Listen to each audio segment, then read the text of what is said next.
Hi there, and welcome to another episode of Legal Unicorns with me, Rob Green. And today I am absolutely delighted to be welcomed, both of us in Cape Town, I believe. I think if you are here today, Yes. by a fantastic lawyer who I've happened to know for a couple of years now, and bump into occasionally at industry events, and I have appeared on her podcast, which we'll get into shortly. But I'm delighted to be joined today by Rori saying Mzozoyana. Is that right? Did I Yes. pronounce that Yes. right? Good Wonderful. job. Thank you so much. um, so look, Rory, in short, is a genuine thought leader in the industry, and I mean that having met many lawyers, tens of thousands over the years. She is someone who I find to be incredibly passionate about the subject of law, the industry of law, the younger generation coming through, people that she can genuinely assist, and like I say, she is someone that I admire, I look at and see and read the articles on, and I'm really absolutely delighted that she's joined me today. Um, she started you did your undergraduate at Rhodes University, receiving your Bachelor of Arts and LLB, and then went on to complete your LLM at Wits University. You've trained and worked at some of the top firms, not just in South Africa, but across the world as well. Bowmans, Norton, Rose, Cleary, Gottlieb, if I remember rightly as well. Hmm. And then you've moved latterly in house, which gives you a nice breadth of experience, not just in South Africa and across the African continent, but also internationally as well.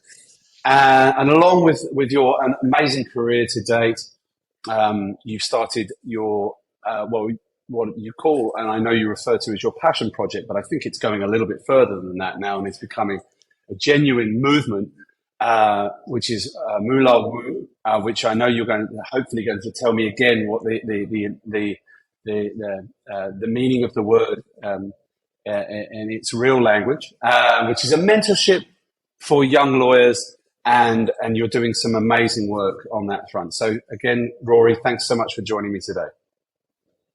Thank you so much for having me, Rob, and for that very kind introduction.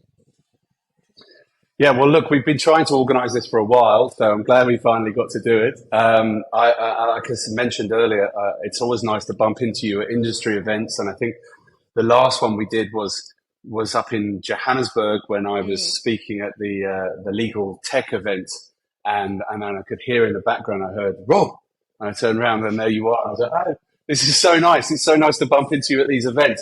But it just goes to show as well that you're really in tune with the industry and where the industry is going, and that's one of the reasons why I really wanted to talk to you today. Um, so I'm going to I'm going to jump Hi, into Rob. I think you're the frozen there for a questions that bit. I have for you, with respect of um, that I really want to get an understanding of you as a professional and as a person. Um, we have the Legal Unicorns podcast is really designed and is geared up to interview the Hi, Rob. people who are really making a difference to the industry, and are really going to be the future of the industry very much, and are those that are redesigning the template, if you like. That's really what my podcast, Legal Unicorns, is all about across the African continent. And I genuinely believe you are one of those people. So I'd really like to try and understand if you could, if you could take us on a journey of you and where you come from, how you grew up, where you grew up, and then what prompted you through your studies to get involved in the legal field. Sure. So I am from a little town called Butterworth in the Eastern Cape. And all kids from Butterworth, we call each other Butter Kids. So I'm a Butter Kid. Um, and I was born in the Eastern Cape. I went to school in the Eastern Cape. For high school, I went to boarding school in Grahamstown. So I went to Victoria Girls High, and then I proceeded to go to Rhodes. And what got me into law was actually my dad. So my dad did not have a university education, and he was like a businessman, like having shops in the Eastern Cape. And he was born ahead of his time, and he had this passion for law. And I remember, like, we were kids, he would take us during the week, like, we'd bank school, and then we'd go to like the local match court and just listen to court cases. And he really wanted to be a lawyer. That was like a passion thing for him. He would follow, like, um, uh, if there was like a trial happening on TV, he would be like besotted with it. And you could see that, because he was born black during apartheid, he just never got the opportunity. But he had this love of law and love of reading, even though he didn't, um, proceed with a higher education. And he passed on that love of reading to me. And so as a kid, like, I used to read all the time. Like, wherever I could find time to read, like, literally you'd find me with a book somewhere. And he really encouraged us. He would literally give us money for reading. If he caught you reading, he'd give you like 50 cents or something, because he was so passionate about it. And I think that's where I got my love for the law from, because I was exposed to it, even though no one in my family had gone to university. Like, my mom was the first person in our family to actually get a university degree, and she got it after we were born. Like, I remember as a 10-year-old, my mom, like, studying for her undergrad degree. So I come from humble beginnings. As I said, like, no one in my family was a lawyer, but my dad had such a passion for it, and he passed on that passion to me. And because I loved reading, automatically people will say, if you love reading and you're great at history and writing stories, you will definitely, do well in law. And so from like a young age, even primary school throughout high school, like, the adults in my life sort of like drove me in that direction. And even the guidance teacher in high school, I was like, law is definitely the place for you to go. And you're very talkative and you like to argue, so definitely 100% that's the path you should follow. So that's sort of what led me into law. And as you said, I went to study law at Rhodes University. But the one thing I must say about my upbringing is, even though I was one of the lucky people within sort of my community to be exposed to law because of my dad's initiatives, I had a very limited understanding of what a legal career was, right? And like, the richest person in the neighborhood was a lawyer, and he did like criminal law or like divorce law. I had like no idea about commercial law and mergers and acquisitions and all of the sexy stuff.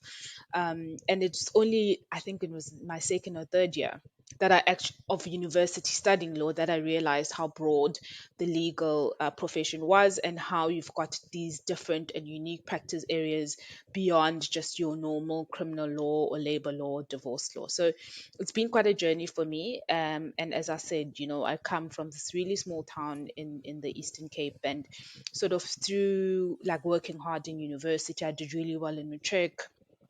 I got a scholarship at Rhodes University, and I was able to pay for my studies like that.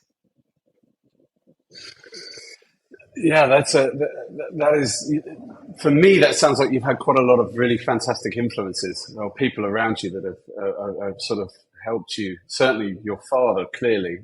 Well, look, Okay. I think that's fascinating because, um, first of all, if we just go, obviously, for anyone listening to this that isn't from South Africa, um, that that doesn't understand where the Eastern Cape is. I've been there. I know where it is. I've driven through the whole of it actually on a road trip.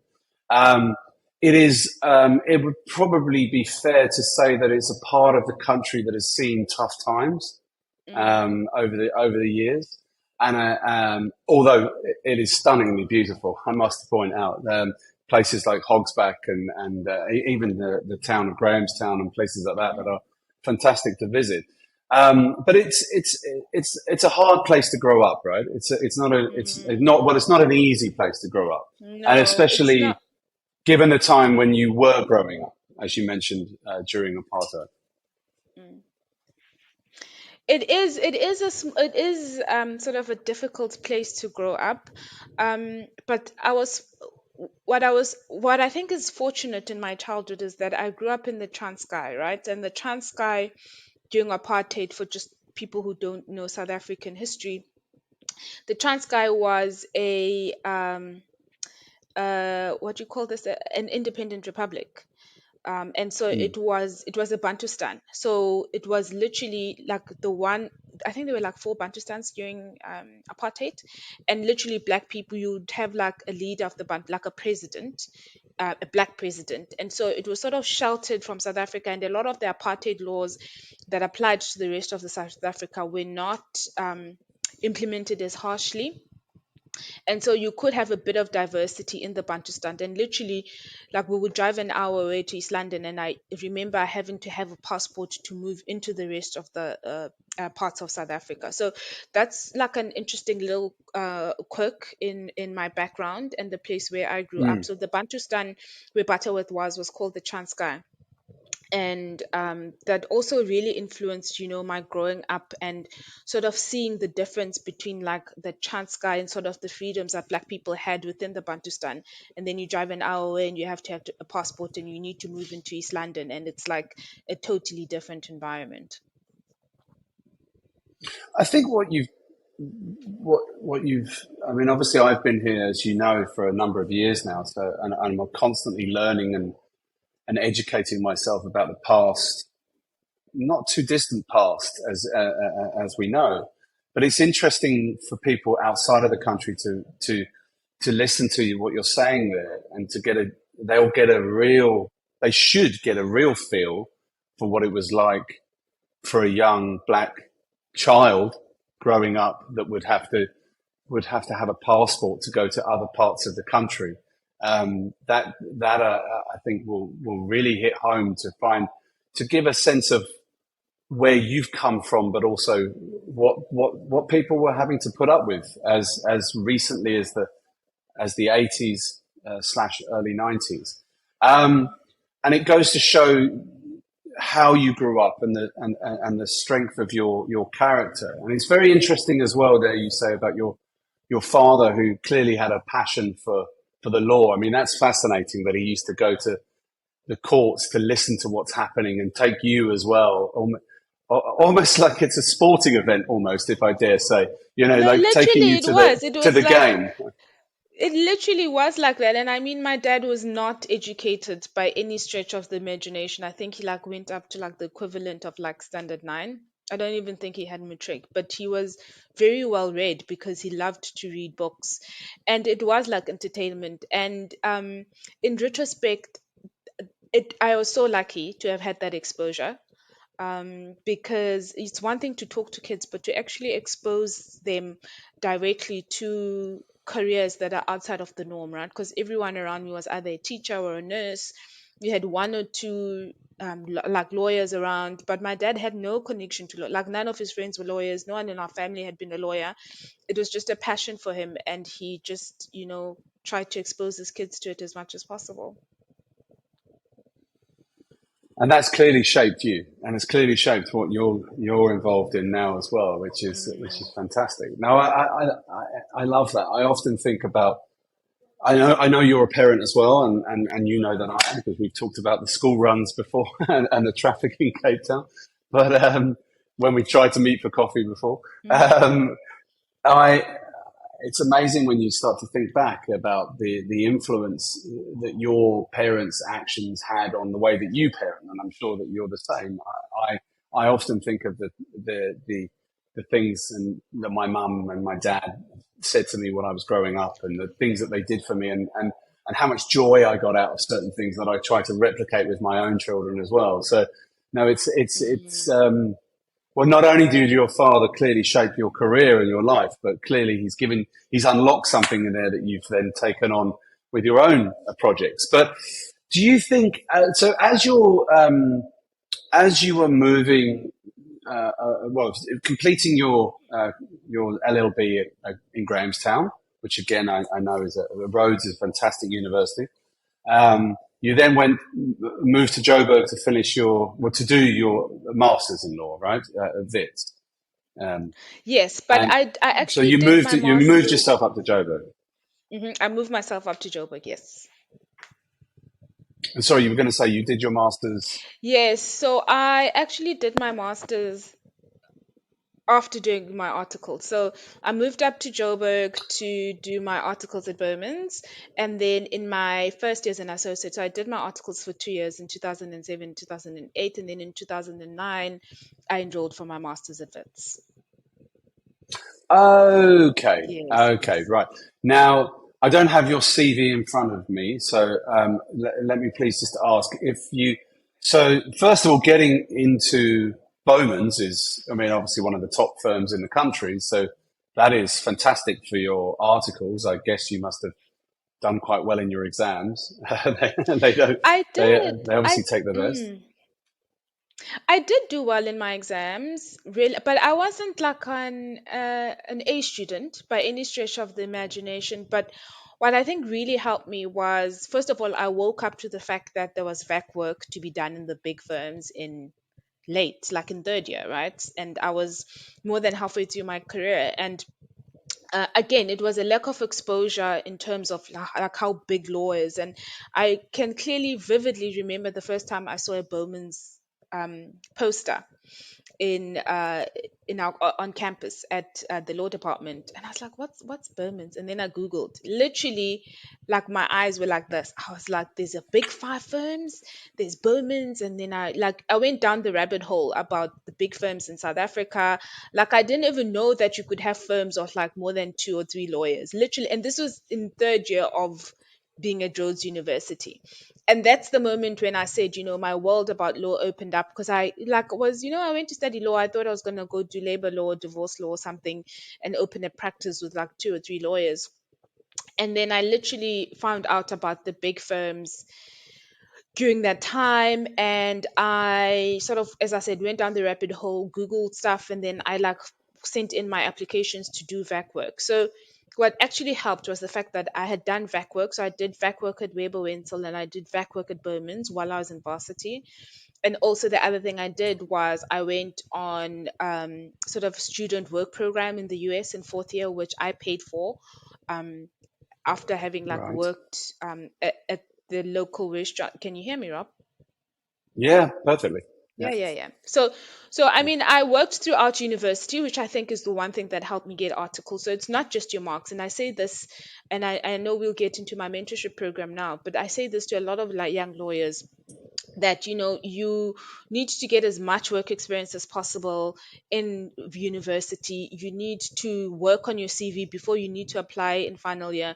And I did exactly that. Like I was tutoring, subordinating, working at the university since second year. I paid for myself to be able to go to the US and like work at McDonald's and flip burgers in Boston in third year.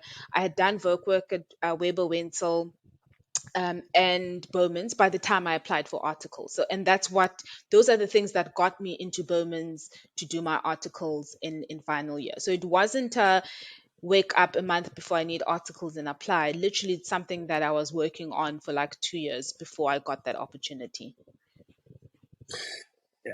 Yeah, well, I mean, for any young student listening, which I'm sure there will be, because obviously that's the area that your mentorship is in. I think that's really sound advice, because I've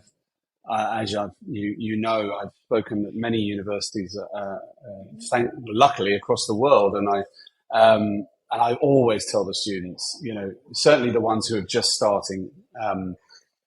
You need to get as much work experience as you can, and not often that doesn't necessarily. And you just mentioned flipping burgers in Boston, and often it doesn't necessarily mean from a career perspective that you have to have legal VAC work. I mean, that's ideal scenario, but a lot of times employers are really just looking that you've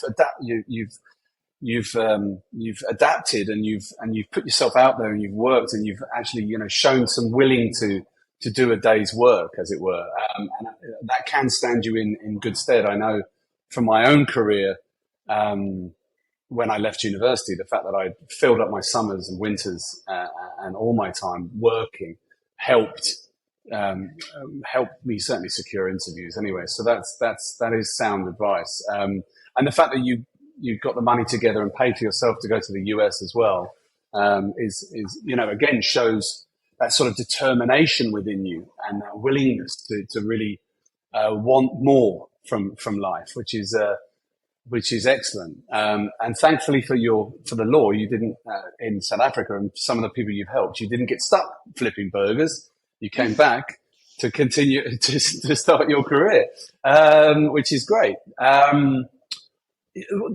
Okay, this is giving us a really nice picture of you and how you've developed. And again, I'm getting a sense of someone who's determined, someone who's very, very keen to work hard and to take opportunities as they come. And what is interesting there, where you and I often have this conversation with university professors, is where you've said it in your third year is where you sort of discovered the law firms, if you like. And again, I'm not knocking your university. But I do sometimes wonder why the commercial aspect of law and the law firms and the market itself is not introduced from an early stage for students. I think that's something that they might be missing. Yeah, I agree with you. And I think, look, the law firms are doing a much better job now because they have these career fairs and they go early and they talk to students. But I think the universities themselves don't focus on commercial subjects. Like, you don't have like the law degree itself, and that's like, we could have like another podcast episode just focusing on the structure of the LLB degree in South Africa and the lack of courses around practical commercial law. I mean, when I was in varsity, the only commercial stuff we did was contract law, and business law was just, we spent the whole semester registering a company and learning about the duties of directors. I mean, that is not proper commercial law, and the world of commercial law and finance law is so much bigger, and to me it's more interesting than the other type of stuff that you learn in varsity. And I mean, and we'll probably get to this later on, like one of the things I'm doing now is courses for UCT on banking and finance law and commercial law, precisely because of that reason. There is such a lack of courses and access to that type of law, and you can only essentially find it in the big law firms, and the big law firms are literally like 5% of the legal market in South Africa. And so I think it's quite a shame that, and I get. Yeah. And I'm on the ground, right? Like, I'm talking to a lot of young lawyers. I get DMs all the time on social media, and people are so hungry for that knowledge and for those skills. And there's a lack of courses to do it, and there's just not enough, lawyers practicing that type of law to be able to like upskill lawyers, and there isn't enough opportunities for lawyers to do commercial law in the South African market. Yeah, I completely agree. It's something that I've noticed myself, and from some of the conversations that I've had at the likes of UCT and UWT and Stellenbosch, when I've gone pre-COVID, before when I was allowed on campus, and I'd go and talk to the in person. I'd go and talk to the students, and what I always surprised me was that this sort of, and again, I'm not knocking them or the establishment. It's just the way the courses are structured is really just this lack of real understanding of exactly what the market is like. Yes, they're getting them prepared technically for the law, which I'm sure that's what you witnessed during your degree. But really, there's got to be an element of what is this? What does this look like? What does the job market look like? What is it? Where am I going to end up working? What does that small firm over there do differently to that giant firm over there? Where do they all fit within the industry? And again, we won't touch on this now, but maybe at a later stage.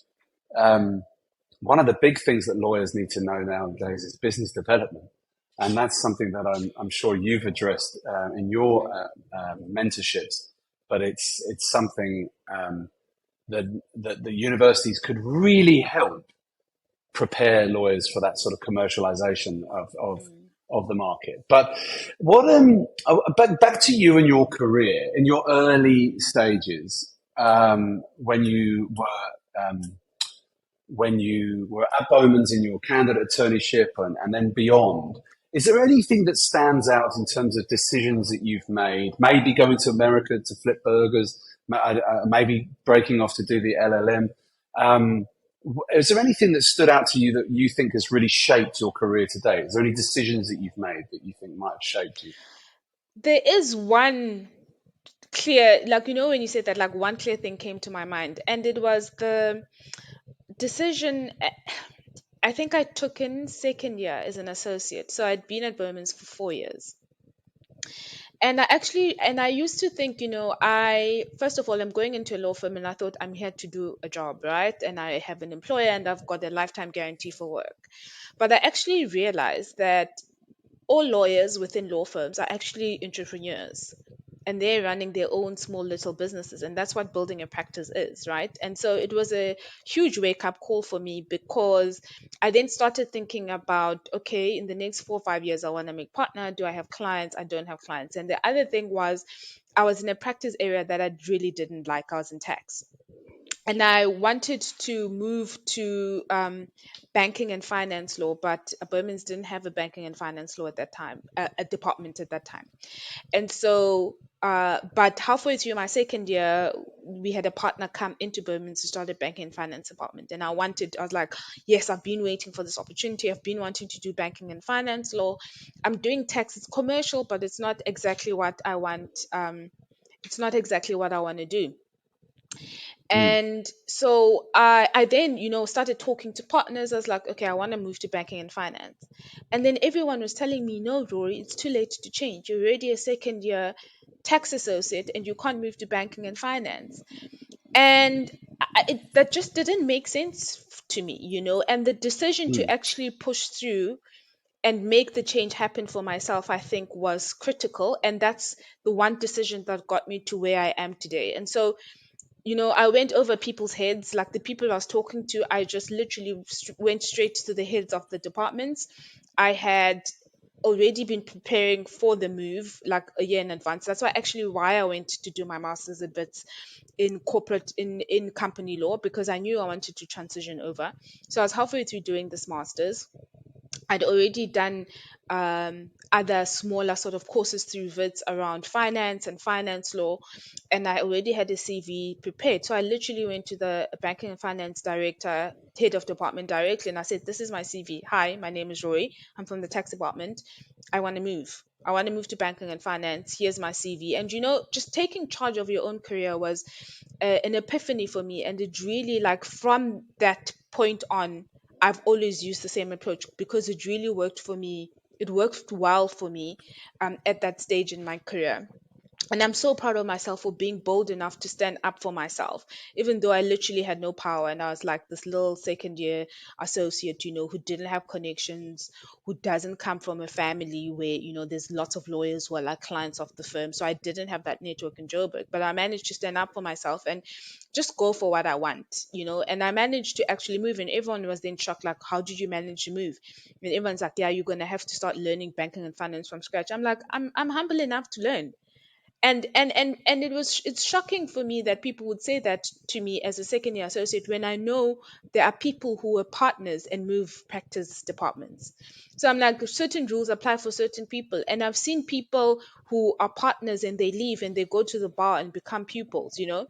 And I always say, you have to have a long-term view of your career. If you're going to be a lawyer for 50 years, taking a detour in year 4 or 5 will mean nothing in the bigger scheme of things. And so people often have this insular view of their careers, and they think in terms of like the short term, like 1 or 2 years. I'm like, and any experience as a lawyer is never wasted, right? So I use my tax experience now a lot in the deals that I work on. And so it's the one piece of advice I always give to my mentees is, it's never too late to change course. It's never too late to follow your dreams.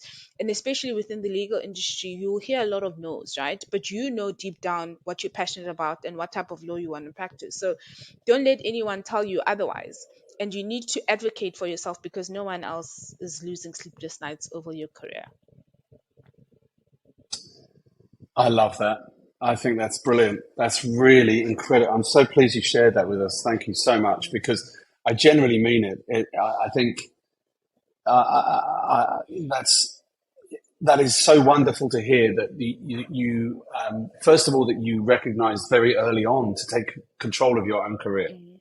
um, and and again, I'm not nothing against Bowmans. They're a fantastic company and law firm, but obviously with size comes a lot of bureaucracy. And I also started my career in big listed companies, and you find people are not always that friendly. They often will tell you, no, you can't do that.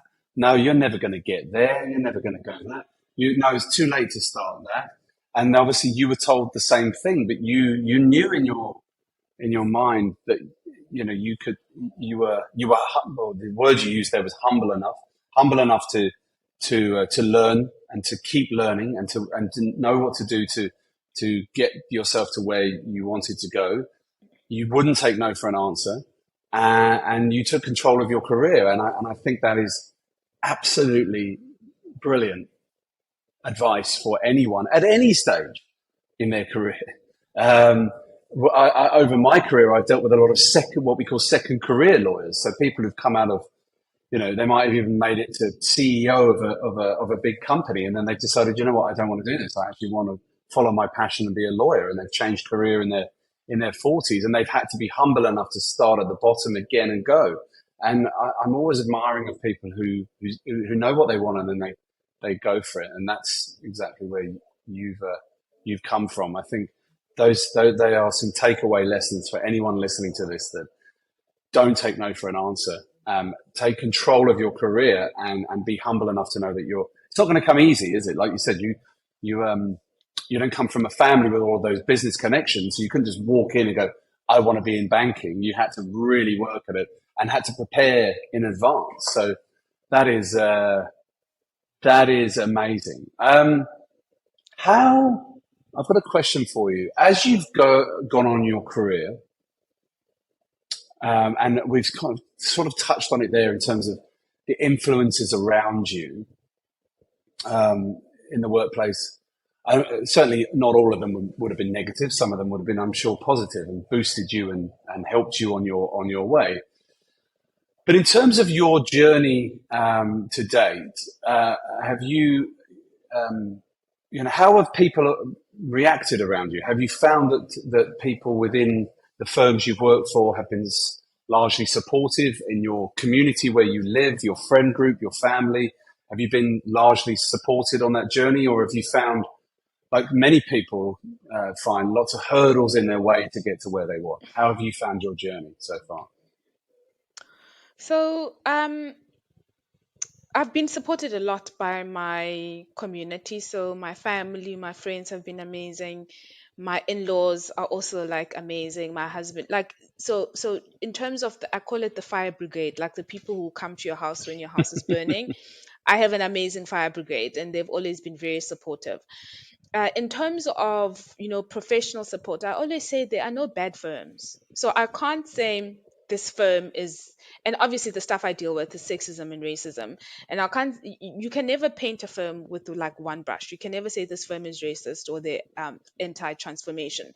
You've got people in firms who are racist, you've got people in firms who are sexist and misogynist, and so everywhere you go, and I think it's in sort of in most professions, in any work environment, you will have those sort of people. And this is where taking charge of your career comes in. If you are placed with someone who is like that, then you won't thrive regardless, right? And it's a toxic work environment, and you should try and escape it as much as possible and like move to be with other people. So throughout my career in all the firms I've worked for, so I've worked at Bowmans, I've worked at Norton Fulbright, I've worked in New York at Cleary Gottlieb Steen in Hamilton.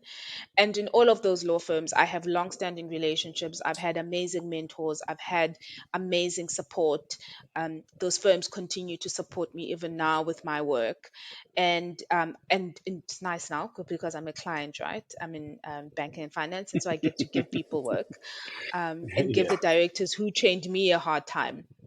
And so but having said that, I've also had bad experiences. I've had experiences where I'm sitting in a department and I'm not getting work for weeks on end, and you get frustrated. And I've been in departments where juniors were taken white male juniors were taken to meetings instead of me.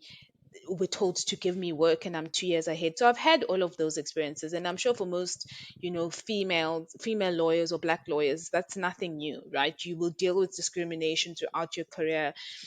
You will deal with being undermined throughout your career, and the only thing you can do is, determine how you react. You can't um, change external factors. You can do what you can do, and you can decide how to react. You can decide in terms of taking charge of your own career. And that's why early on, for example, I did a lot of short courses. I did it, like I studied my master's, because at some point in my career, I was in a rut and I felt like I wasn't growing, I wasn't getting the training I required. And I'm like, well, I can pick up a book and read.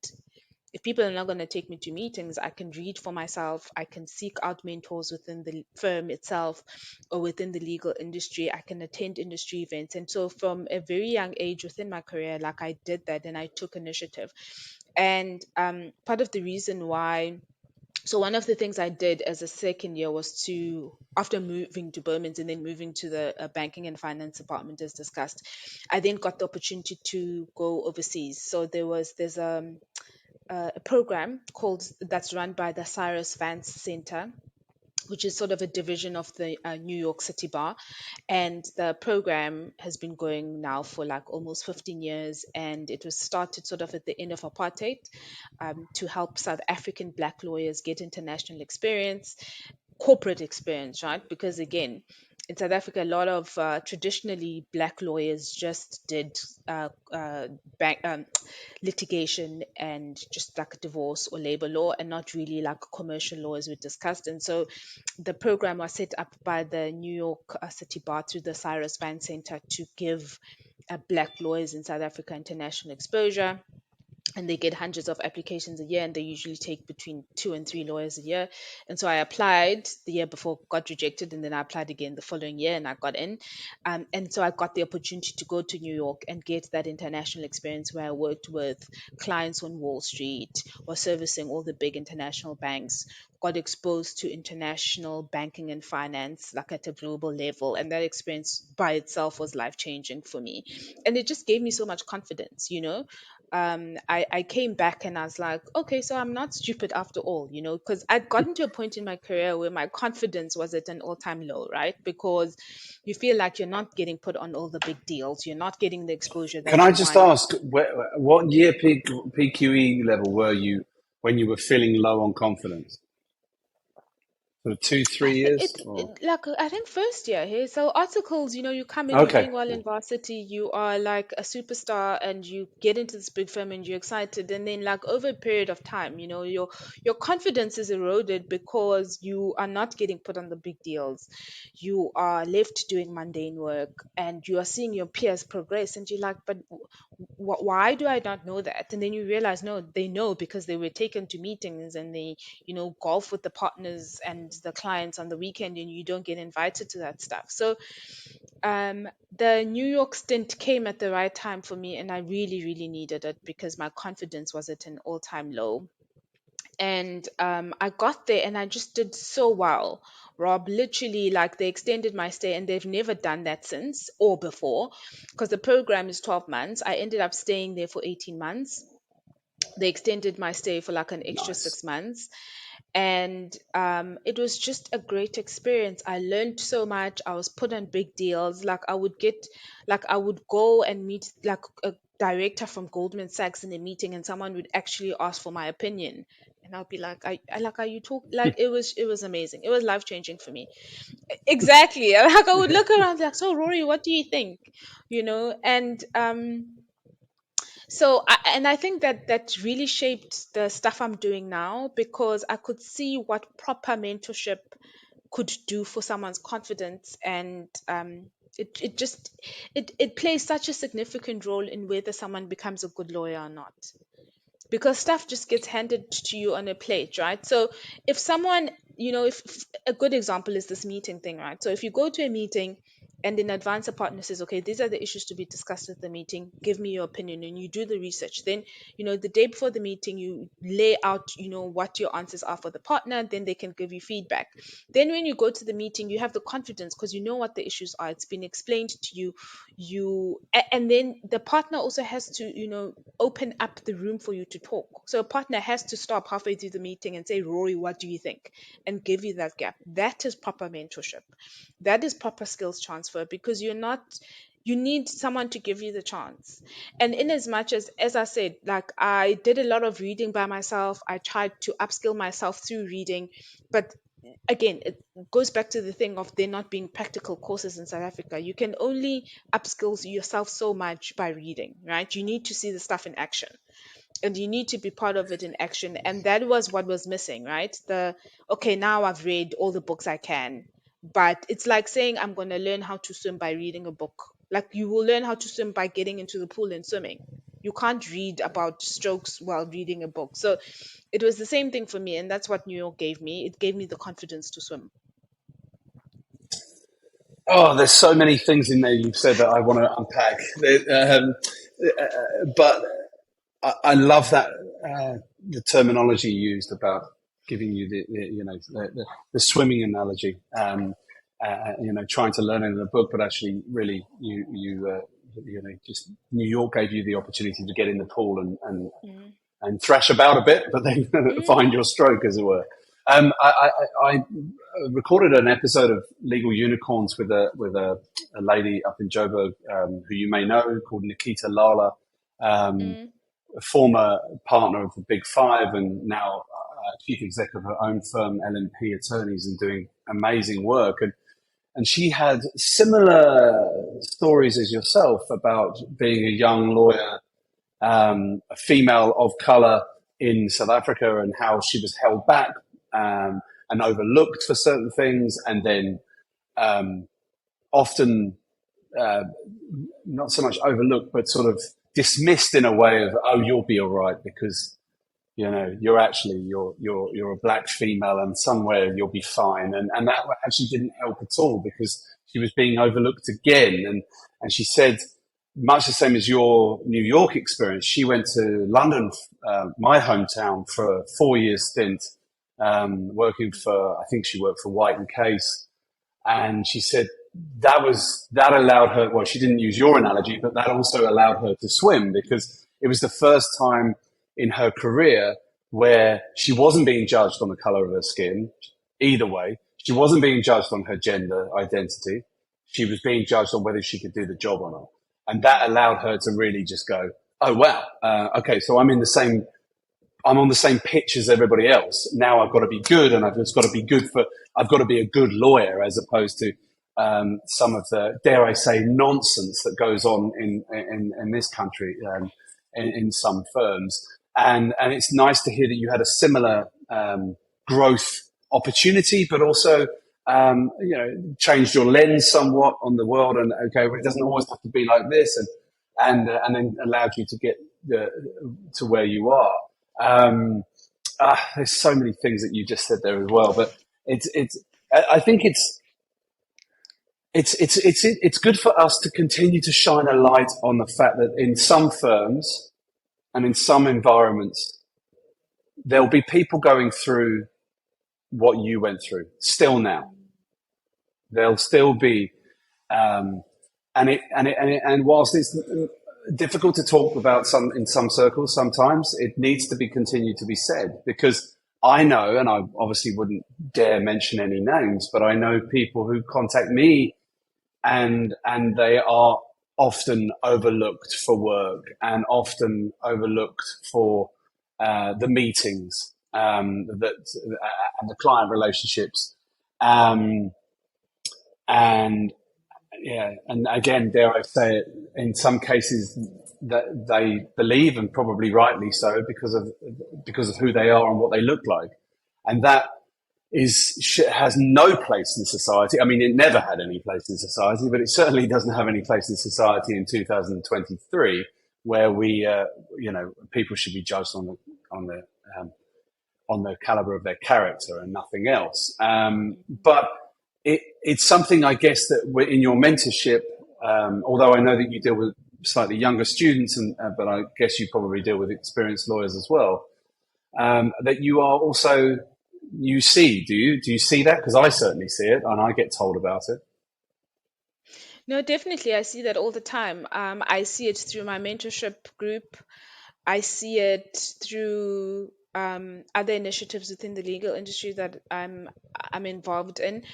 I see it with, and I've touched on this, that I do courses with UCT, and I approached UCT and I said I wanted to do banking and finance courses that provide practical sort of information about what a banking and finance transaction looks like. And they were, happy to collaborate with me. And I get like, I'll do like a 2-day webinar, right? 4 hours, where I'm like, this is a bank and finance transaction. This is, what it looks like from A to B, and go through the practical details of it and do scenario playing where, like, are you a borrower, a lender? How would you negotiate a document? And I get so many DMs about, okay, now we've done your 4-day webinar. Is there a course on this? Because literally, and people will share their stories with me, and people will be like, I'm a second year associate. I have never had a single person sit with me. I've been doing this for 4 years. Sit with me and say, this is what a bank and finance transaction looks like from start to finish. And it just breaks my heart to hear stories like that, and people are so hungry for the knowledge, and it stems from being overlooked, the fact that these law firms don't train people on an equitable basis, right? Some people get amazing training, some people don't get any training. And I think the international firms are a bit better about this, because a lot of the international training is then brought down to South Africa to say you actually need to have a proper training program where everyone has got equal access to the training, and you're not just training someone who you like and get along with in your office, or if they come over for a braai on the weekend because you are friends with their dad or whatever. So it definitely is like that. There is still an issue with transformation within the legal industry. Everyone can see that. And I also see it now from a different lens, because I am in-house, and I'm sure we're going to get to that just now, but I am in-house counsel for one of the big banks in South Africa currently. And I'm in the position of having to give work to lawyers in-house, sorry, to lawyers in practice. And I still Yeah. have to insist now and say, I don't see black juniors on your matters. Like, how in this day and age with our demographics, and I know the black juniors in the banking and finance teams in all of the law firms, and I can't have a white male senior partner and like two male white juniors on a matter, because then where's the transformation going to come from? As I said, this banking and finance work and corporate work is such a small segment of the legal sort of profession, and so many people are thirsty for those skills and that knowledge and to work in those practice areas, and they still don't get it. So I see it from all angles. I see it from my mentorship group. I see it from being in-house counsel. I see it from engaging in other platforms within the legal industry. It's pervasive. Yeah, I'm glad you said that, and it's platforms like this where we can get to talk about it, and people listen and understand, because it won't just be in South Africa. It'll be across the African continent, but it'll also be in other parts of the world as well, where I've been lucky enough to work, and there's an element of nepotism, and there's an element of what other isms you might want to add. But it's not always a level playing field. And one of the things you touched on there, which, as you quite rightly said, in South Africa, given the demographic here, how is it not possible that there are people of all colours, uh, uh, on the matter or in the teams? And it's nice when someone like you, who values and understands the importance of the mentorship so much, um, is able, and you're in a position with your being in house, to be able to go, hang on a minute, let's have a little look at where this work is going. And one of the things that I've always said to clients, law firm clients, and I've tried to reflect in my own firm, is that just, if you're going to employ people and you're going to spend time paying them and paying them salaries and training them and giving them everything, then give everybody a chance. But I do think that it's important that we keep shining a light on the fact that everybody deserves a chance to work on the matters. And But I do think there's some changes going on in the legal industry that will open things up, and you're kind of touching on it here with your own skills, attitude, your experience in terms of taking control of one's one's career, and I want to touch on that in a second because I really like what you've done, and I think you are. And again, I'm not just saying this, but I do think you're a model for what lawyers are going to need to be doing now and in the future. Take control of your own destiny. Take control of your own training. You know, when I was talking to one of my consultants the other day, who happens to be 20 years younger than me, which made me feel frighteningly old. I said, you know, when I was in the workplace and stepping out of university, then you know you had to rely on the training and development you got from the firm that you worked for. But nowadays, you've got it all out there. You can take a YouTube course. You can do what do we have here? Get Smarter or Udemy. You can take control of that learning. You can do one of your mentorships. It's you know, if there's space, there's options, is what I'm trying to say. And for the right people who don't just sit and wait and take control, then they're going to be streets ahead of others. I just want to touch on very quickly before we go back to that and sort of the future of the how you see the legal industry going. But your move from working for fantastic firms, gaining some international exposure, your move some years ago now, I think, into in-house and specifically into the banking world. How did that come across? What kind of drove you to do it? Is it something that you would recommend? I guess obviously you're still there. So, what kind of difference did it give you in your career and your skill set? So I did. You're right. I am in house. So I moved from Norton Fulbright about 5 years ago, and I was at APSA, CIB in property finance for about 2 years, and now I'm currently at Nedbank, CIB property finance. And I definitely would recommend that, especially even if you ultimately want to go back and be a partner in a law firm. And I might do that sometime. I'm not sure. I'll see. But for me, I think it is great experience because you then get to see the client and how they work.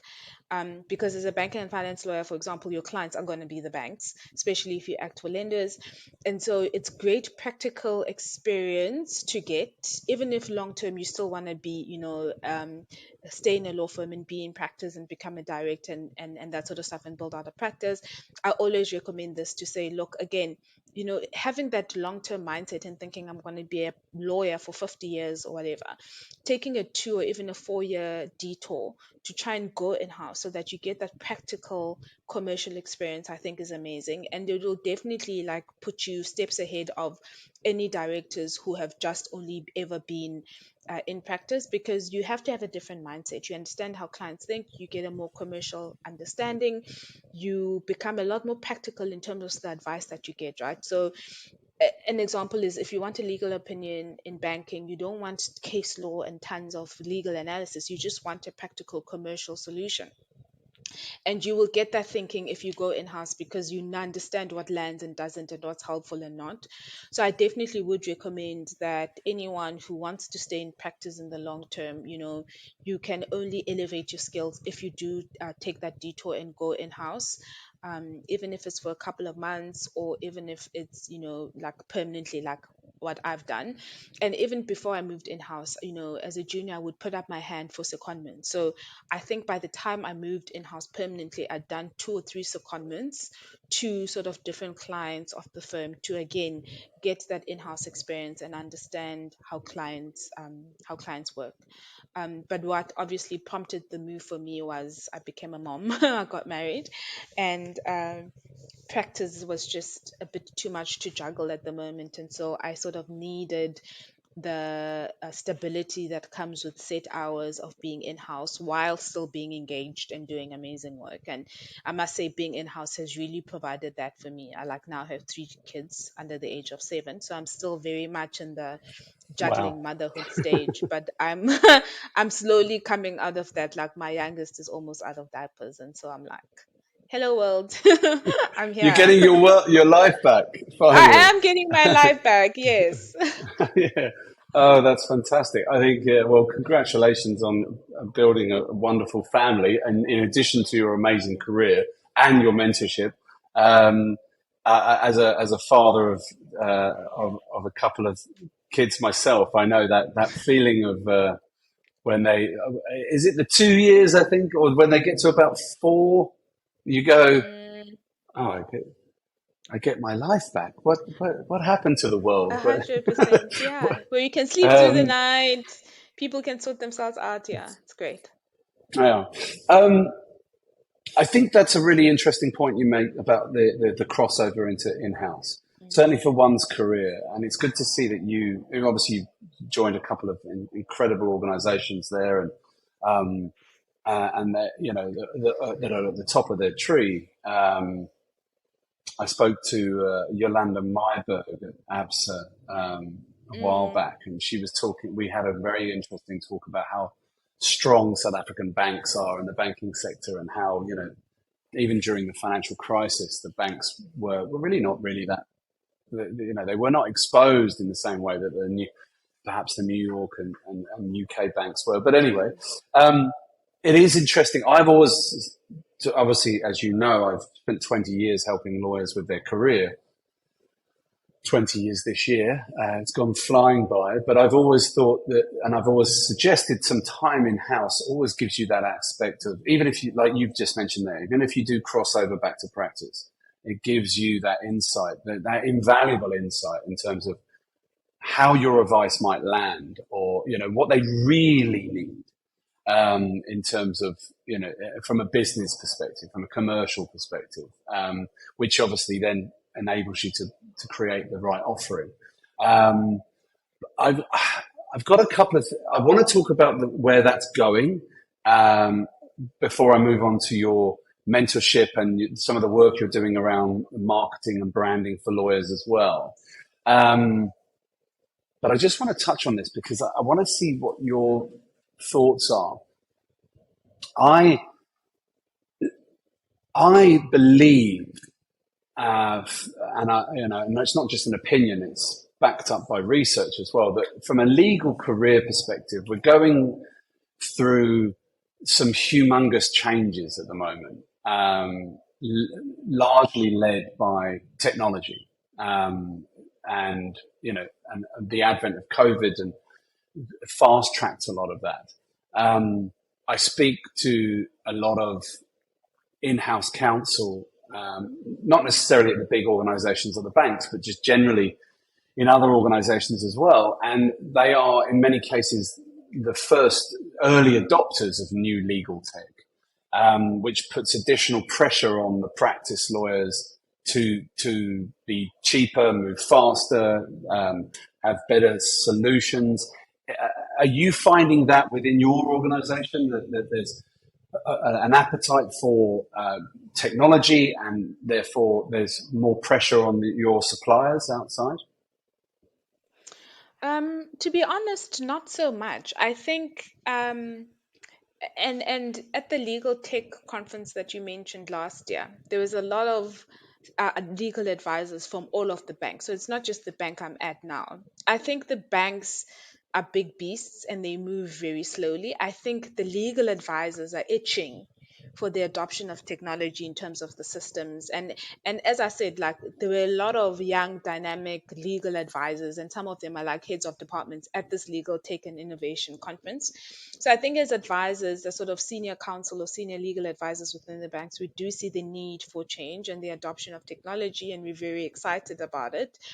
And within our organization, for example, we are in the process of trying to update our own documents and try and adopt a more technologically advanced approach to how we do things. But the problems with banks is that they're such big organizations, and anything that has to be approved for a specific department has there's so much red tape involved. So I think actually there's a few players within the legal industry who are driving that, but I think for the bigger organizations, it's very difficult to implement change and sort of move people along in terms of like where we are with technology. Yeah, that would make sense within the big beasts that are that banks are. I sort of think from a career perspective, and again, I'm really being very sort of generic with these statements without going into too much detail. But uh, when I first started recruiting 20 years ago for people moving from practice into in-house, the role of the in-house counsel was largely it wasn't as detailed as it is now, and I mean that by there wasn't the same pressures. You had your panel of lawyers that you probably played golf with, maybe got drunk with at the restaurant on Fridays. It was very relationship driven. But within a very quick period of time, there's been a lot of change in respect, and a lot of that comes down to price as well. A lot of I spent a lot of time in Asia, and a lot of the big organizations had big Chinese clients, and there was a lot of pressure put on them, not just from Chinese clients, but also American clients on the price. So what that meant was that reflected in the council starting to build out their own teams. So the in-house teams became bigger because the pressure was on their general counsel to send less work outside. And then that started. And then if they do send work to external counsel, then it needs to be cost driven. And that meant that we started seeing the advent of the fixed fee arrangement within law firms rather than the billing by hour. So this is all just like slowly changing, a lot of it down to economics. But now I see a big change, and again, not so much in the bigger firms because they need a little bit more time because of the size. But there's the biggest change now is less cost driven and more by technology, and saying, well, look, there's so much legal tech coming through that the in-house counsel may be able to do a lot of it themselves, as opposed to sending it out to external counsel. So one of the things I'm talking to practice lawyers about and partners, certainly of medium-sized firms, small to medium-sized firms, is don't be scared by the changes that are coming. Don't be, don't read Dr. Richard Susskind's book, The End of Lawyers, and start panicking that, robots are going to take over your job. It's not, in fact, remember, it's your industry. Remember, it's you. You're the lawyers. It's your industry. Embrace the technology and use it to offer the best service. I was chatting to a lady the other day, managing partner of her own firm here. I'm sure she won't mind me mentioning her name, Nicoline Schumann, fantastic lady, fantastic lawyer. And she said, and again, I'm paraphrasing here, but she said something like, because I said to her, look, you seem to be taking on every technology going. She said, look, I fully embrace legal tech because I didn't get into law to just use a template and change the name at the top of it. I got into law to advise my clients, and therefore there's all these wonderful tools I can now use. So I can use some of those and then work out what the best solution is for my client. And I thought, well, I actually said to her, you, as a practice lawyer, you need to tell all of your colleagues that. You need all of your practice lawyer friends, because that's the way to treat new technology. It does tie in, however, with where careers are going. And I think we are seeing an advent of more consultants, more people working for themselves, more people looking for different options when they've had a family, for instance, and wanting to stay in practice, but tending to work for themselves and embracing technology, and therefore being able to charge a bit less. And on that note, we've just done some research recently that LexisNexis in the UK came out with a research report that stated that 33% of all solicitors in the UK will be working in the gig economy, meaning they'll work for themselves, by 2026. And then that's only 3 years away. And then by 2030, that could be upwards of 70%. So we're talking to getting towards 3/4 of all lawyers, and this is globally, not just in the UK, could be working in some way for themselves, embracing technology, which means that the banks and the other clients will largely get quicker, better service. And I think we are, and I bring this up because I think lawyers are going to have to start using your mentality, especially young lawyers, of taking control of their career, taking control of their own learning. Don't sit there and wait for someone to teach you. Actually get out there and go and do it yourself. So with that in mind, if I may please, could you tell us about your mentorship and your Sure. program that you've developed? Because it is fantastic. And please tell I, me. I definitely will. But before I go on Hmm. and talk about the mentorship program, you've also touched on a few brilliant ideas and concepts, and I totally agree with you. Like, as lawyers, we obviously do need to not be afraid of technology and try and use it as much as possible. And the interesting thing that I am seeing is a lot of like the smaller firms or smaller teams are actually starting to make inroads into sort of the traditional work done by the law firms, right? And if the law firms are not careful, the smaller firms and uh, sort of one or two man shows where people are using social media to brand themselves, are using technology, are actually starting to get more of the clients that the bigger firms normally would. And so, and I mean, look, the South African firms, law firms, some of them are doing well and they are trying to embrace technology, and they have a couple of programs where they are trying to be at the forefront of technological advancements. But I do think in general the South African market is a bit behind from, like, for example, the law firms in London or some of the law firms in New York. But that, it always happens like that. So, and the other thing you touched on was the different legal careers, and for me that's the most exciting thing, right? Yes, there is disruption within the legal profession, but the fact that you have new careers like legal design and legal operations is amazing, and it leaves room for people who might not necessarily want to practice law in the traditional sense. And I always say about myself, like, I'm lucky that at least I know that I like the law. Some other people are in the middle of their careers and they don't know where to go, and they don't even know if they like the law itself. And a lot of people would have bad experiences and think, I don't like the law. But no, you actually were just working with toxic people. You actually are a good lawyer and you like the law. And so it's the new careers that are coming up, I think, are great for people who like certain aspects of the law and maybe might want to use their creativity or sort of dabble in other stuff like project management. And that's where, like, the legal ops role comes, right? So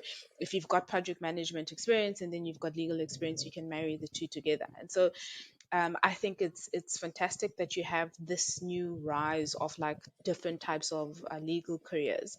But the one thing I'm most excited about is the rise of the legal influencer. And this is, again, something I'm seeing a lot of in the UK. I'm seeing a lot of it in the US, where you have lawyers who are using social media to actually build a brand for themselves, to build work for themselves, where they're sharing legal content, but they are not monetizing through um, providing legal services. And that's sort of the journey that I'm on, actually. I started off on I was social going to say, media like wanting you. to talk about the law. Yeah, that's exactly where Yeah. I'm going. And I'm seeing, and I mean, I've been following a couple of international legal influencers now for the last 2 3 years, and the path for most of them is always the same.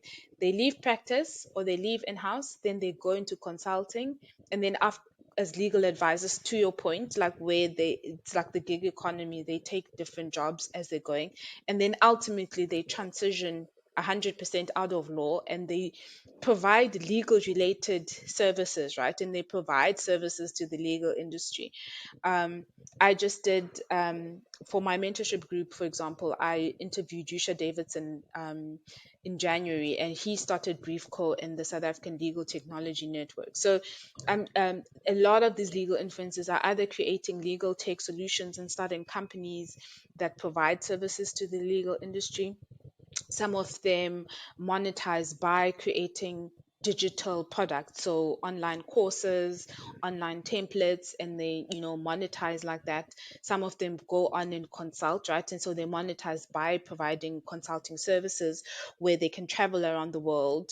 And I mean, since COVID, we all know that as a lawyer you can work from anywhere in the world. And there was and COVID was a test case for that, and so like it's very difficult for law firms to like go back and retract because we've seen that it works. So a lot of the legal influences, especially internationally, people are like traveling around the world and working as consultant lawyers as and when they want, and then in between they're like attending LinkedIn influencer events and YouTube influencer events. So I think the rise of the legal influencers is very interesting, and it's a new career opportunity for people, I think.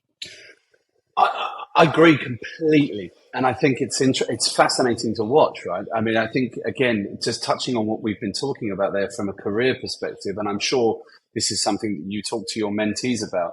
But if you and I touched on it when I did that tech speak about the future of legal careers. I kind of touched on it and said, look, well, 20 years ago, these were your three options. Practice, in-house, maybe an ops type role. But now there's so many other things because with the advent of technology and with the fact that there's people like you mentioned there, the influencers who are looking around and people are taking a step back a minute and going, okay, so well, obviously company A needs legal services and they would traditionally go to law firm Y. But in between that, there are so many aspects and so many things that can be done in a slightly different way, more suited to the individual or to the company. They can adopt technology for certain parts of it, but it can be delivered in a different way. I also think about that with regards to legal careers and the work that my team and I do. We're always forever looking. Let's look at the journey. Let's look at from A to B, but in between that, how do people want it delivered? And that leads you to some really exciting ways of delivering the services, and therefore, engaging with people on social media or platforms like Patreon or whatever it may be. I think there are and there are other platforms coming, not just from an influence perspective, but also from a how to source work, how to source clients.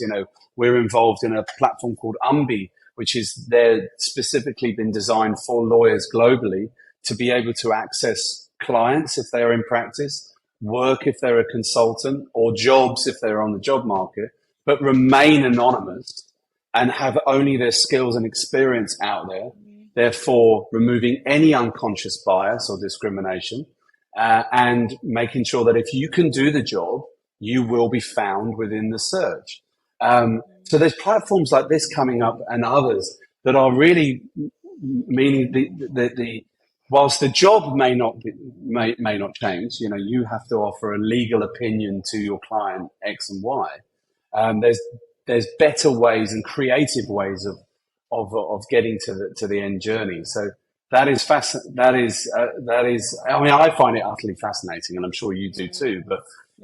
But just before we move on quickly onto your mentorship, the social media marketing branding part of it is obviously something you're amazing at. And for anyone that doesn't follow you, they should. And we'll get to your at the end. I'll ask you for your handles because people should. Some of your content is excellent. Especially as a mother of three and working full time and doing everything. I sometimes see you videoing. I'm like, where did she have the time to do this? But it's amazing stuff and it's really engaging as well. But is this something that you help people with as part of your program? Is that part of your program or on the side or what? I mean, I talk about it to my mentees, I'll touch on the mentorship group, but I'll straddle the social media and branding aspect of it. Yeah, So please. the social media, not the social media, the mentorship group actually started because I was getting a lot of DMs on LinkedIn because I started being active on LinkedIn about 2.5 years ago. And it was actually during COVID where I was so frustrated being at home by myself. I had some time because, work slowed down for a bit. And I just wanted to connect with other lawyers and like just talk about, my frustrations at home. And so I started first with LinkedIn, then I moved on to Instagram, and now I'm on TikTok. And I started getting a lot of DMs of people wanting to like asking me to mentor them, and I was like, I just don't have the time. I've got 3 kids, I've got a full-time job, and I'm still doing trying to build my own brand online. And so I was like, but I can at least have an hour a month, right? Or to mentor people and to actually give back. And it goes back to, like, determining what your values are. And so one of my values is giving back. And I wasn't living that value. There was no way in which I was giving back specifically within the legal profession. So I started the online mentorship group, and it's free, and I do it once a month on Zoom. And I either structure it as I focus on a specific topic where I will prepare like a proper presentation or training session on a specific topic, and then sometimes I will invite guests, and you have come on as one of my guests, Thank you for the invite. where if Yes. you it was amazing, and you got such great reception from the mentees on that. And you were talking about career development and what recruiters Mm. look out for and how to advance your career. So I will have specific guests coming to speak about specific topics, or sometimes I will speak about a certain topic myself. And sometimes we change it around, and maybe like every third or fourth session, we deal with specific questions that the mentees would have given me in advance. And I'll like lump all of those together into a specific theme for the session. And then we'll go through it. And a lot of it is around, career progression, dealing with microaggressions at work, toxic work environment, skills development, advancement. Like those are the sort of the general themes. But to go back to social media, marketing and branding, I have done a couple of those sessions where it's like a training session on, how to build your social media profile as a lawyer, how to brand yourself as a lawyer. And I think those are skills that every lawyer needs to have. And one of the things I often talk to my mentees about is skill stacking, the fact that you need to stack different skills as a lawyer and then use them and deploy them in a way that's unique to you. That's how you're going to stand out. And so, as a minimum, every lawyer needs to be competent. You need to know the law. You need to be able to read and write well and speak well as a lawyer. But that is the bare minimum, right? And in a tough job market, you need to ask yourself, how am I standing out? And the way you do that is to stack different skills. And one of the skills I think you need to have on your stack as a lawyer, in addition to your legal skills, is knowing how to brand yourself and how to work on the company of you. I see myself as the company of Rori, and you need to brand yourself regardless of whether you don't necessarily need to want to become a legal influencer, right? And you can think, I'm going to be in this law firm and make partner and stay here for the rest of my life. But even within that context, I always say a brand is what people say about you when you're not in the room.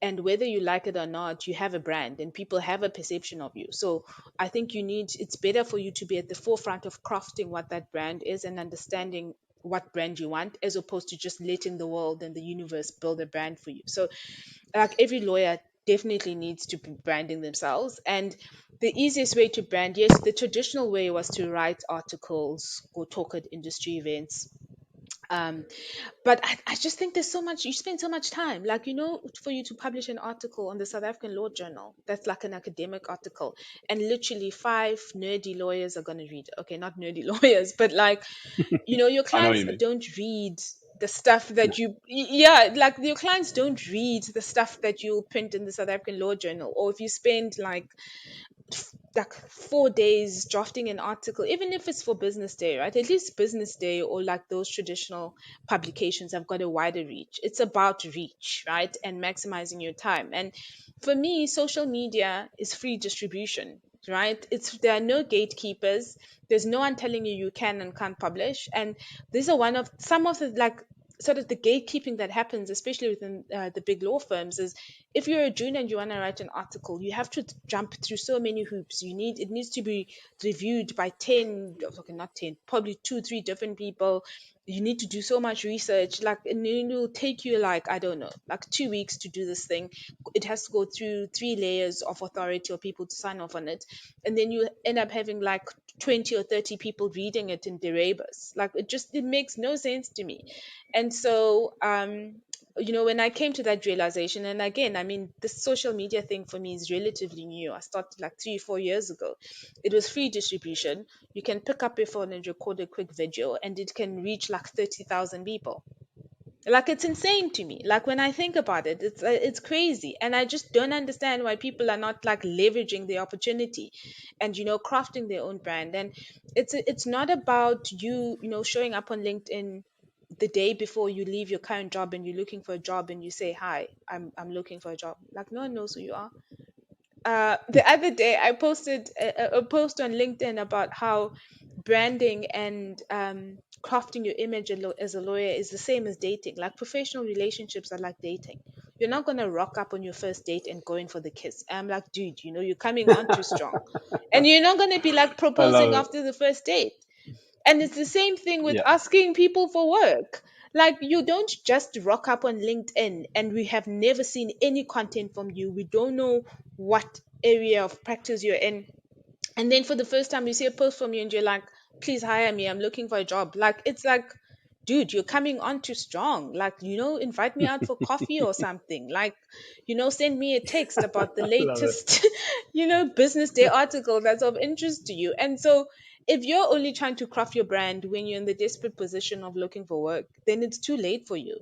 And even if you're happy where you are now, you don't know what opportunities are out there for you. And literally, for me, branding and social media marketing is like literally standing on a hilltop with the biggest microphone in the world and saying, "Hey, I'm a great lawyer. Want to work with me? Do you want to hire me? Do you want to give me money? Do you want to buy my products?" And it's all free. Like you don't have to pay for it.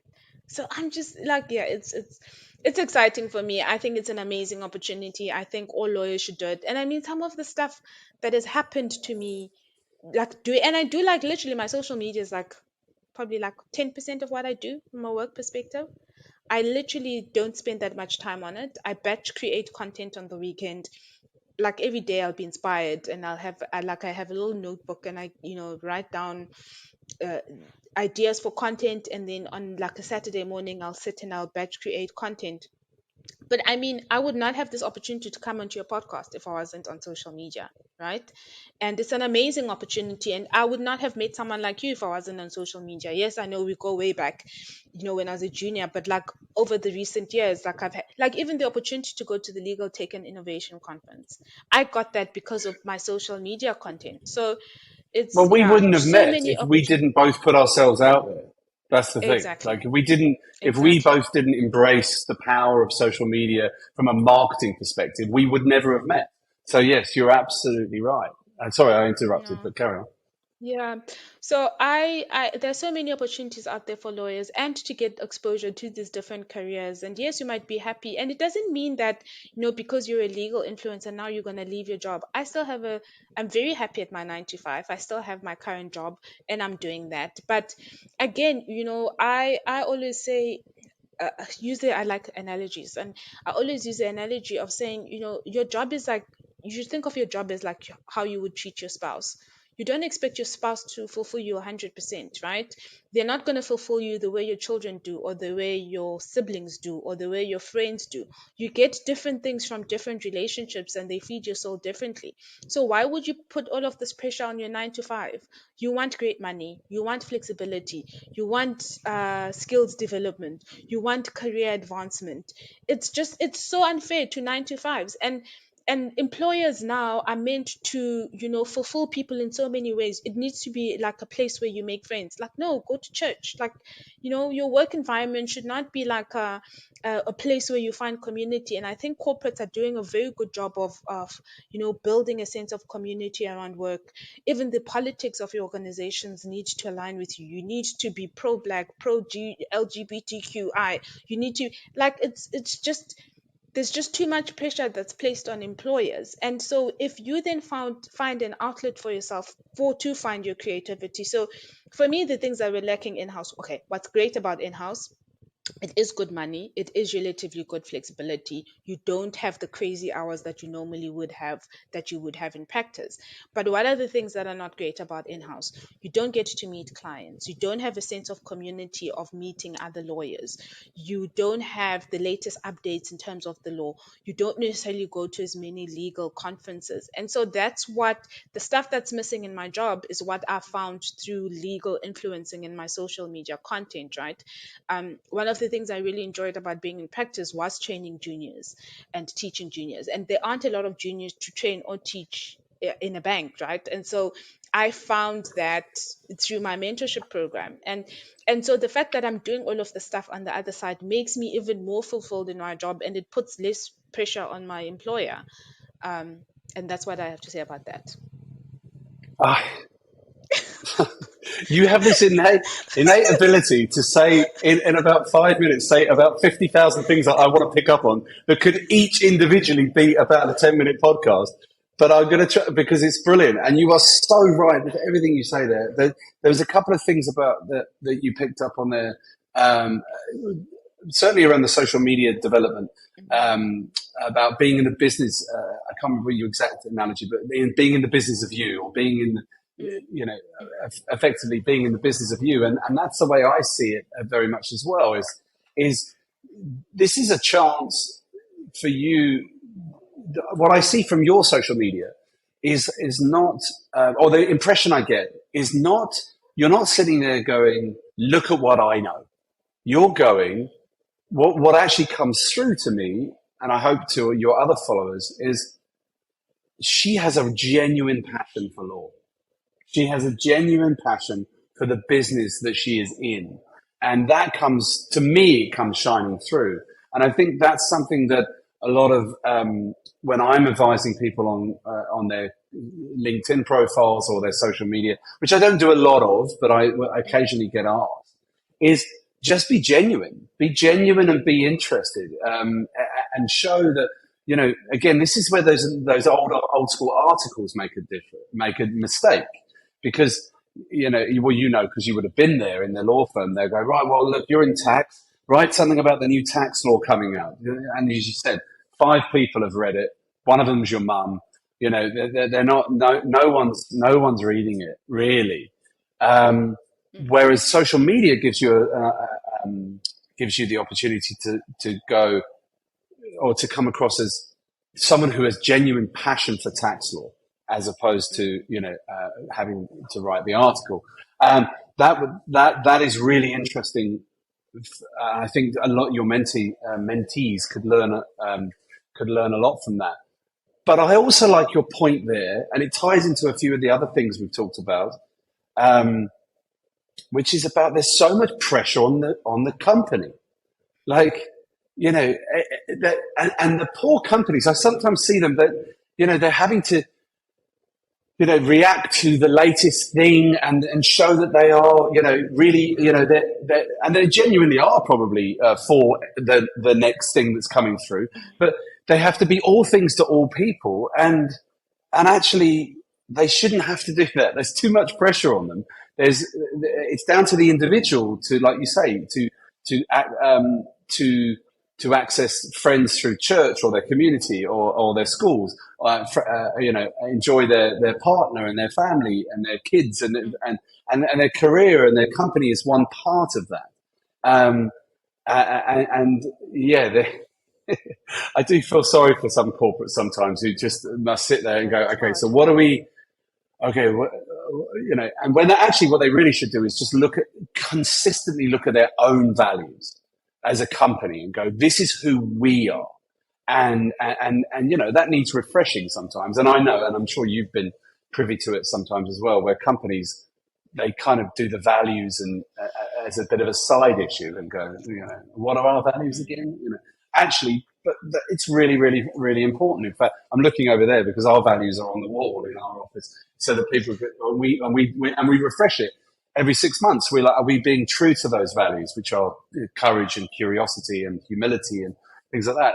And what you find is, if you live your values as a company, you genuinely live your values, then you attract people to work for you that also hold the same values, which is ultimately what you want. But this is fascinating because you really are leading the way in the social media space and becoming an influencer. And it's great to see. And it really is, your posts are engaging. You're building your audience with your mentor program hugely. But like I say, what comes shining through and what your colleagues in the law could probably learn from across the world, not just in South Africa, is that you are genuine when you're, and that's what comes through.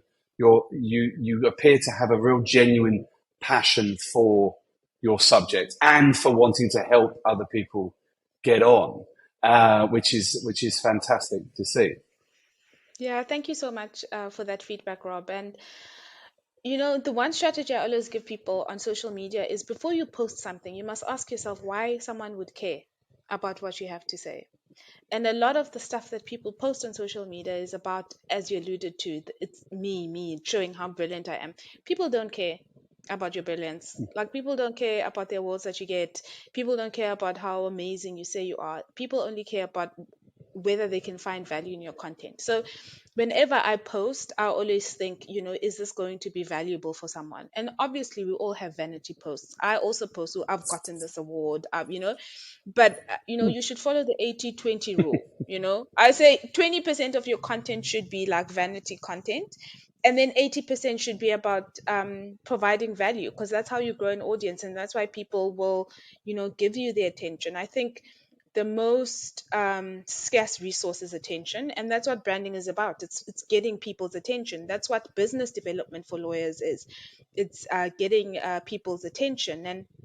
And you move from this, like, I forgot what it's called, but there's like an official term for it, of the process of, you know, um, selling and getting someone to buy something you have. First you get people's attention, then you move on to trust, and then that's when, and then the next level is you know, doing the sale or getting the pitch or whatever. And you need, you know, the most amount of attention, and then sort of the funnel goes down to a point where people then actually trust what you say, and then you can monetize, whether that is getting briefed on a matter, selling a product. It's the same whatever industry you're in. And the thing with social media marketing or branding yourself is that, you know, you're getting, again, to the analogy of a microphone, you're getting people's attention, and people are like, you know.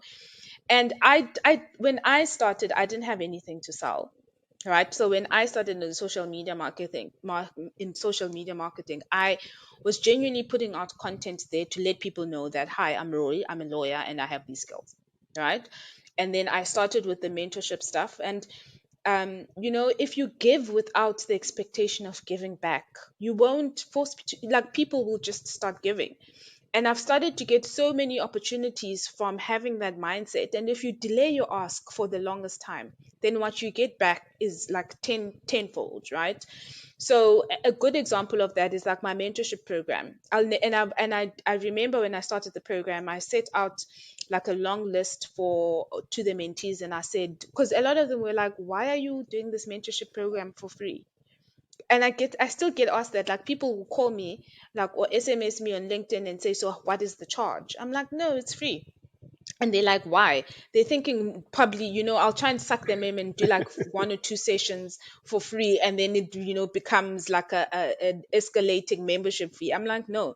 And I wrote this long letter to my mentees. I was like, I will never monetize my I'll never monetize the mentorship program. But what actually started happening is I've started getting law firms coming to ask me to go and mentor their juniors, and they want to pay me.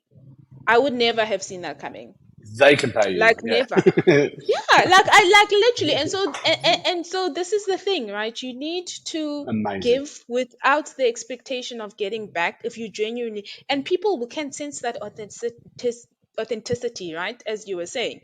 um and so I will never monetize the mentorship program, but I'm also like on a journey, right? So one of the things I've started doing is I've started selling legal merch. So I've got like these t-shirts for lawyers, and people can, and I'll give out my handles at the end, as you said, so people can check out that Yeah, my and we'll social include them at media the bottom as marketing. well, to make sure Okay, that people. Yeah. great. So I've started selling lawyer t-shirts, and we're going to be expanding the brand to like hoodies and cups and station, like, there's like a whole vision around that. And then the other thing I'm working on is doing online courses around the stuff I'm teaching at UCT. So as I said, like, I do lecture, no, not company law, like I do a course on due diligence, on syndicated transactions, and general, you know, different types of banking and finance transactions, which is very practical. It takes people through like step 1 to like step 10. It gives them a practical insight on how to do these big sort of financing transactions. And I'm working on sort of translating that onto a digital platform, so online learning, when people have access to that sort of material. And again, it goes back to democratizing access to knowledge. and not having gatekeepers. So that's also like a long-term project I'm working on for MoLAWoo. But so that's sort of how I'm going to monetize. But the mentorship program is a pillar of what we do, and then through that, we have other ways of like monetizing, and the t-shirts, the merch, the online courses, but all of that is like a work in progress. That's amazing. It's really amazing, and without sounding like, I don't want to sound sycophantic at all, but it's really exactly the right way to go, and it's amazing because again, it speaks to the fact that you are such a genuine person, and you genuinely want to give back, and you genuinely want to help others that are reaching out to you, and it's good to see that the firms are now looking at what you're doing and asking you to come in and you're able to monetize that way.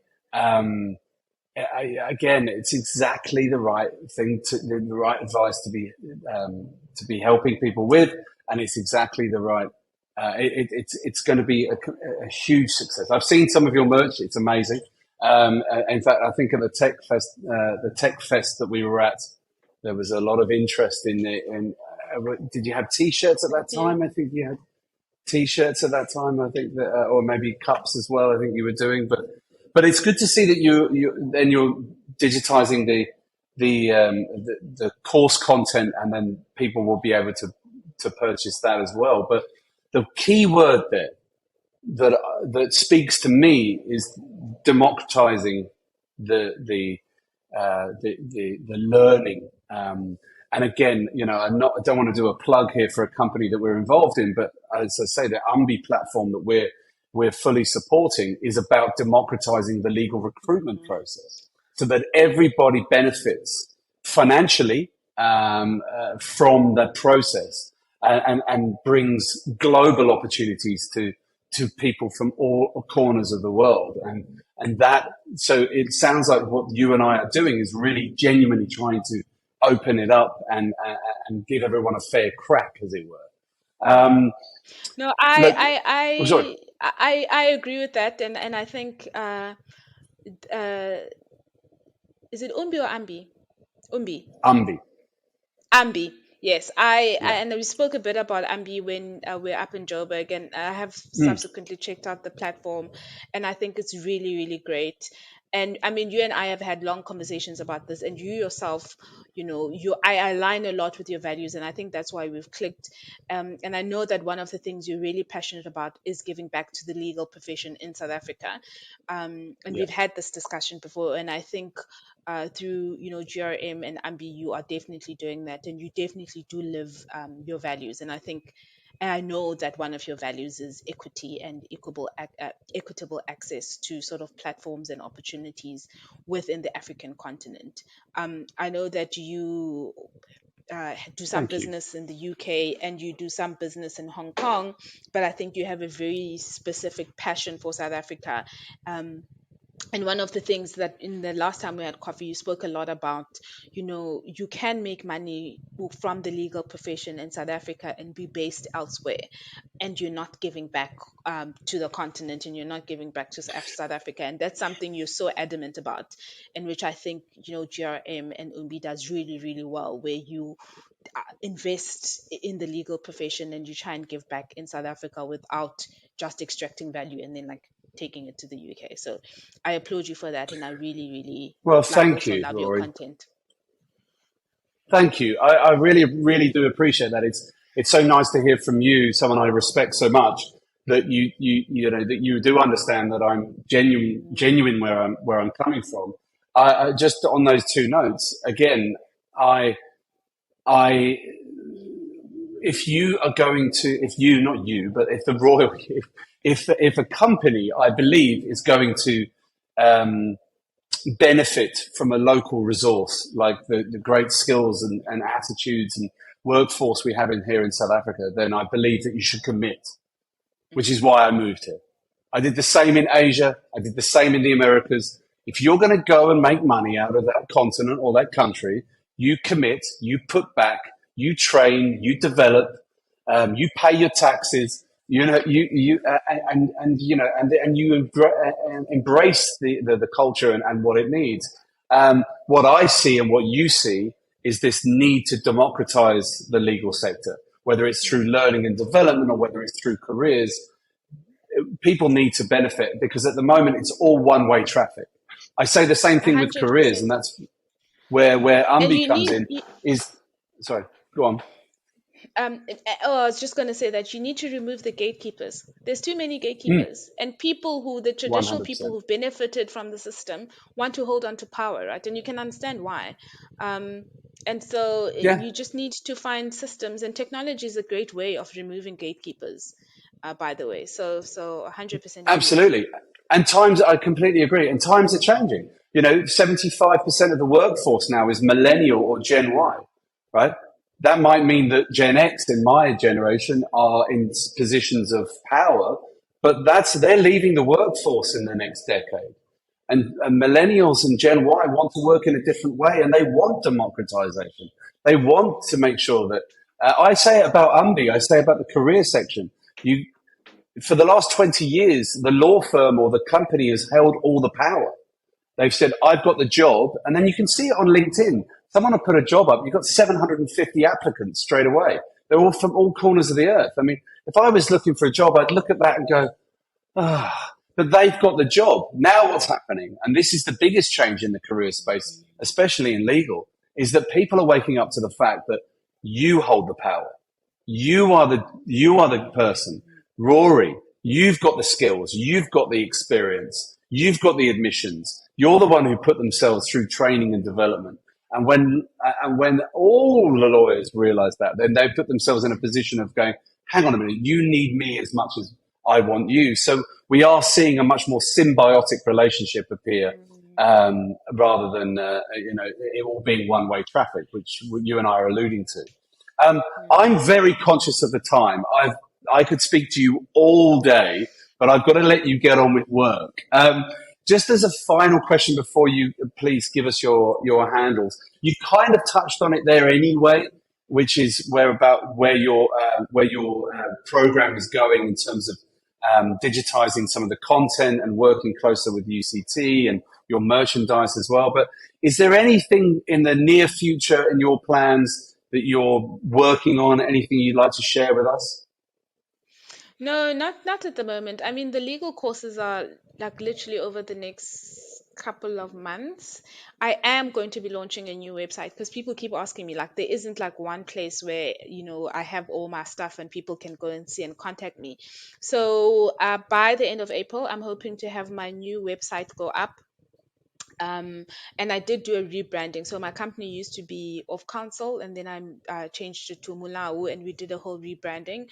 So April and May we'll be doing a lot of work around having the website, and you'll be able to find all of my links to all my legal content in one place. Uh, you'll have like an automated signing up for the mentorship program.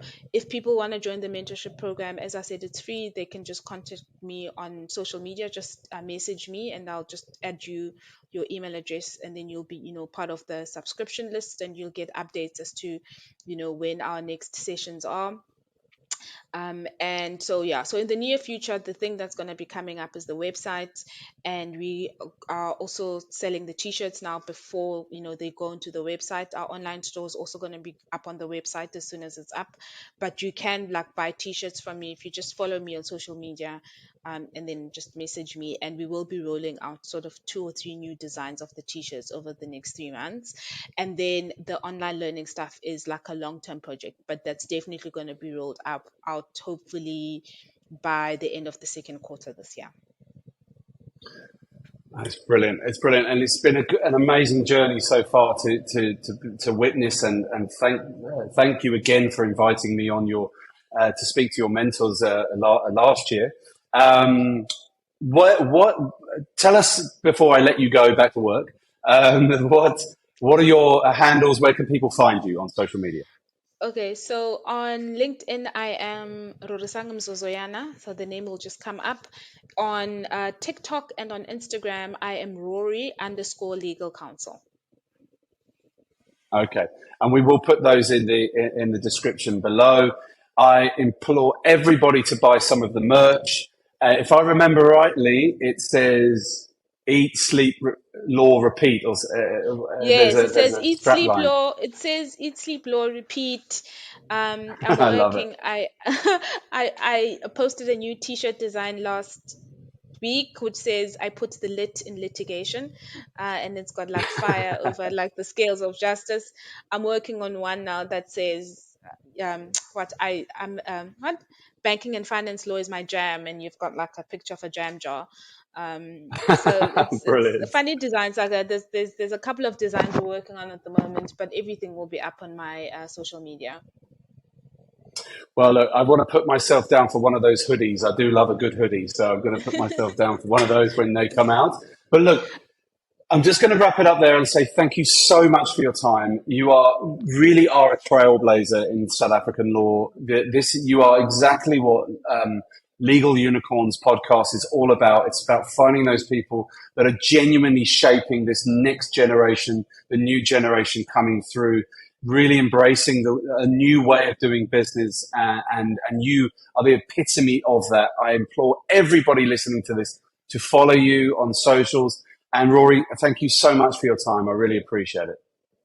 Thank you so much, Rob. I love talking to you. Like we could talk until next week, but We probably thank you so could. much. I love your podcast. I love your podcast. I think you're doing amazing work, and I've really enjoyed all your past episodes. So thank you so much. It was an honor for me to be on here. Thank you. Thank you. Thanks. I, Thanks.